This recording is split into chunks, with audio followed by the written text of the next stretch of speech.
At exactly 2:17 a.m., 17 children from a single third grade classroom disappeared into the night. No screams, no struggle, just one silent boy and the town left grasping for answers. Weapons turns confusion into fear and fear into something far darker. Hey, I'm Leisha, and welcome to Real Reckless Reviews.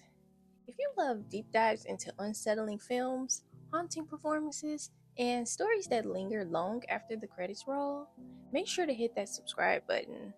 I've got more raw, reckless, and real reviews coming your way. Today I'll be reviewing this new film, Weapons, directed by Zach Cregger and starring Josh Brolin and Julia Garner. Weapons isn't your typical horror flick. It's a slow-burning descent into psychological dread, where every glance, every silence, and every shadow feels like it's hiding something you're not ready to see. In this review, I'm diving into the twisted timeline, the haunting performances, and the supernatural grip that holds Maybrook, Pennsylvania hostage. If you thought you knew what fear looked like, think again.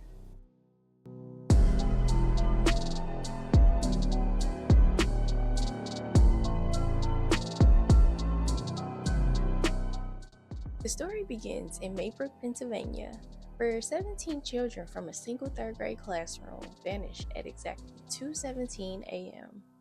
No signs of struggle, no clues, just one boy from the class left behind, Alex Lilly, and he won't really speak about it. Their teacher, Justine Gandy, played by Julia Garner, is placed on leave as suspicion and fear ripple through the town. Her descent into isolation and alcoholism mirrors the community's unraveling. Meanwhile, Josh Brolin's character, Archer Graff, a grieving father, launches his own investigation, frustrated by law enforcement's failure to act. As Justine grows increasingly concerned about Alex, she begins to notice strange behavior. Newspaper-covered windows, silent parents, and a house that seems frozen in time. Her instincts tell her something is deeply wrong. The mystery deepens when both Justine and Archer begin having disturbing dreams, visions of the missing children, and a woman with clown-like makeup. What starts as psychological horror soon reveals a supernatural grip on the town.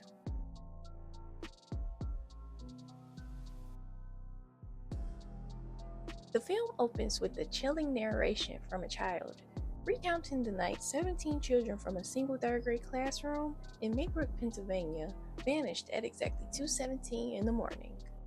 There were no screams and no signs of struggle. The only child who remained was Alex Lilly, and he says he really didn't know anything. And honestly, from the moment we meet Alex, you feel like something's off. Not in the creepy kid kind of way, but in the this child has seen something no one else should kind of way. Nearly a month after the disappearances, the community begins to turn on the children's teacher, Justine Gandy, played by Julia Garner.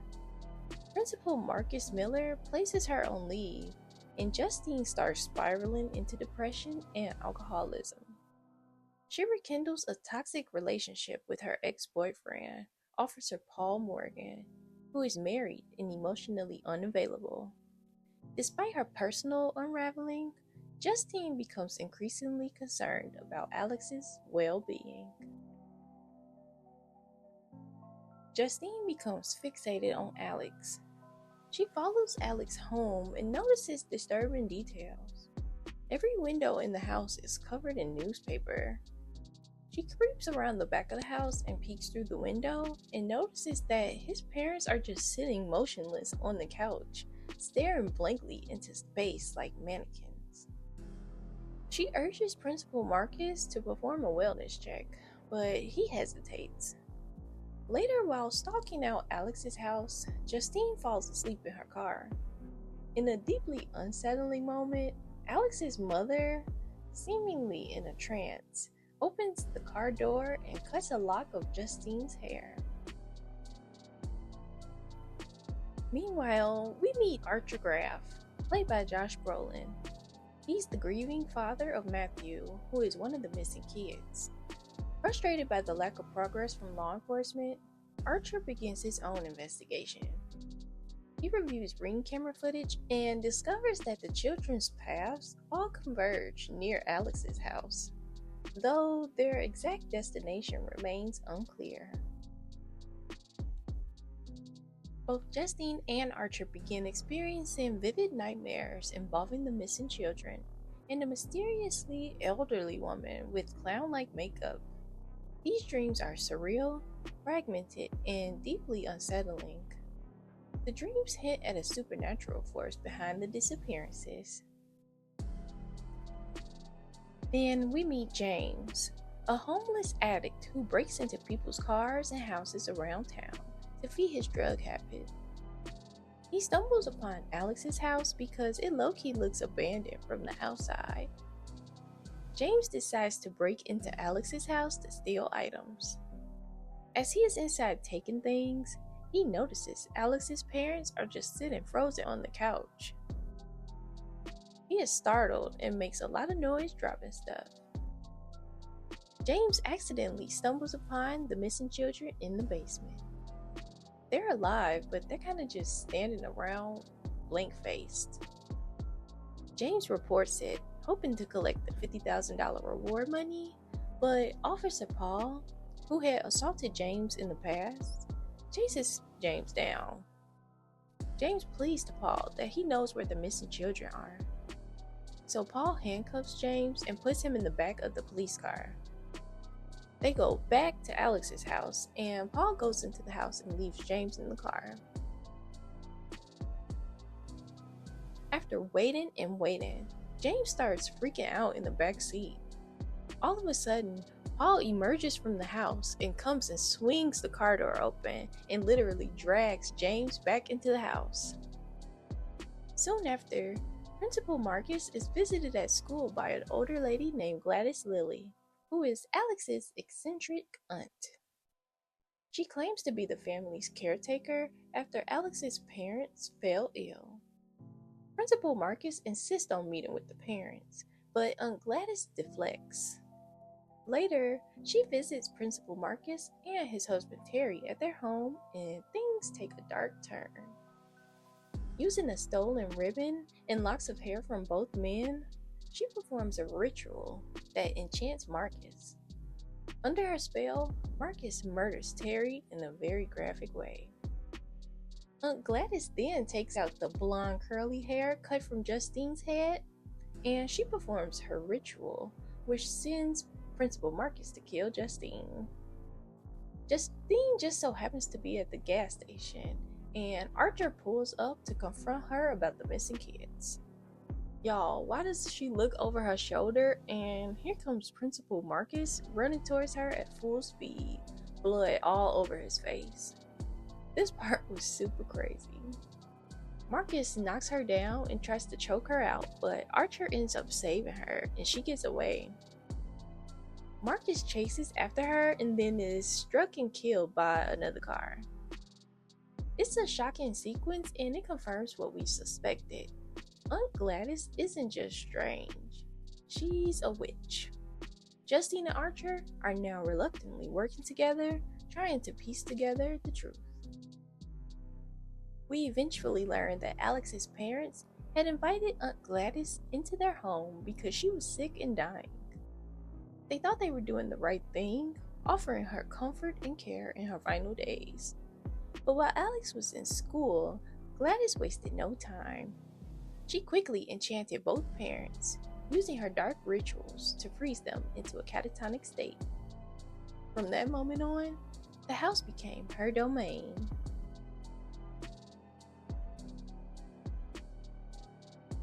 Gladys isn't just eccentric, she's a dying witch clinging to life by any means necessary. She uses personal items like hair, ribbons, and name tags to cast spells that control and drain others. And she's very clever. She manipulates Alex, convincing him to collect these items from his classmates, promising that she'll leave once she's better. But that was never the plan. Once there, She drained the children's life force to prolong her own life. Her enchantment spreads like rot. Alex's parents become lifeless puppets. The children are summoned and trapped in the basement, and anyone who gets too close, Principal Marcus, Officer Paul, and James, falls under her influence. Gladys doesn't just feed off others, she erases their essence. In the film's climax, Justine and Archer enter Alex's house. They are attacked by Paul and James, who are both under Gladys's spell. Justine manages to grab Paul's gun and fatally shoots Paul and then James. Archer finds Matthew in the basement, but Gladys enchants him and sends him to attack Justine. Meanwhile, Alex, who is desperate to end the nightmare, uses a strand of Gladys's wig to replicate her spell.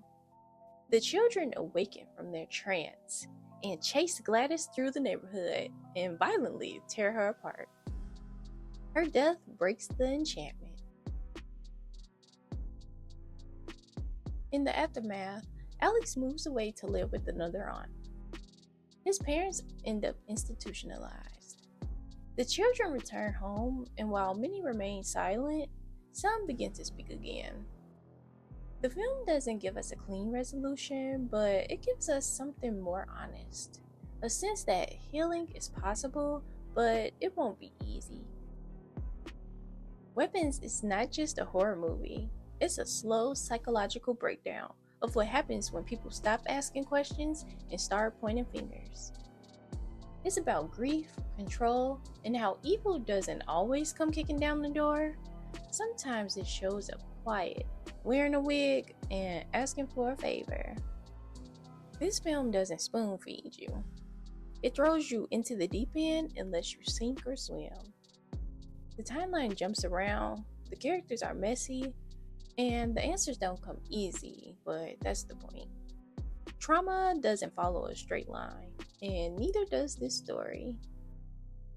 Okay, let's talk about some of the main actors. Julia Garner, she went all in. Her character Justine Gandy is not some polished final girl.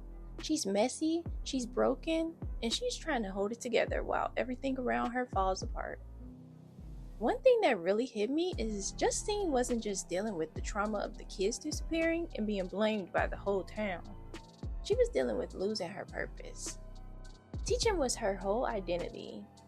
The classroom was the one place she felt in control, where she mattered. And when that got taken away, she was lost. Like, really lost. You see it in how she moves throughout the film after being put on leave. She's not just drinking to cope, she's trying to fill a void. She's clinging to toxic people, making reckless choices, because she doesn't know who she is without that role. A lot of people know what it's like to lose the one thing that made them feel useful. Josh Brolin brings a grounded intensity to Archer Graph. He's not chasing ghosts, he's chasing closure. While most of the other parents were grieving and waiting on the system to do something, Archer said, nah. He didn't sit back and he didn't fold. He got up and started digging. That man was really hurting, but he refused to let that be the end of the story. He was out there reviewing ring footage, chasing leads, and connecting dots the cops couldn't or wouldn't. And it wasn't about being a hero. It was about being a dad who wasn't going to let his son become a statistic. He didn't care if people thought he was crazy. He cared about finding out the truth. And in a town full of people who were too scared or too tired to push back, Archer was the one who kept going. Amy Madigan as Aunt Gladys was straight up terrifying. Gladys Lily rose into the story like she's just a sick old woman needing help. Alex's parents invite her into their home out of pity. She's dying and she's family. What else are they supposed to do? But while Alex is at school, she flips the script. She enchants both parents and turns their house into her personal lair. From that moment on, she's running the show. Gladys isn't loud. She's not out here throwing curses and cackling. She's subtle. She uses small personal things to cast spells and drain people's energy. Gladys isn't just a witch, she's a creator of chaos, a master manipulator, and a symbol of how evil can wear a familiar face. She doesn't break in, she gets invited in. And once she's in, she doesn't leave until she's taken everything. All in all, I say Weapons was a pretty solid movie. I mean, it wasn't perfect, but it hits where it needs to. The story's got layers, and the performances are strong, and the vibe is straight up unsettling. If you're into horror that makes you think and sit with the tension, this film is worth the watch. And clearly, I'm not the only one feeling that way. Weapons pulled a 90% critic score and a 90% audience score on Rotten Tomatoes. That's not just good, that's pretty rare, especially for a horror film. People showed up for this one, and it delivered. So, if you made it this far, you already know this review's been raw, reckless, and real. I'm Leisha, and this is Real Reckless Reviews. And if you want more deep dives into films that mess with your head and leave you thinking long after the credits roll, hit that subscribe button and stay locked in. Until next time, keep your doors locked, your ribbons hidden, and your mind open. Because sometimes the scariest thing isn't what's outside your house, it's what you invited in. Until next time, bye!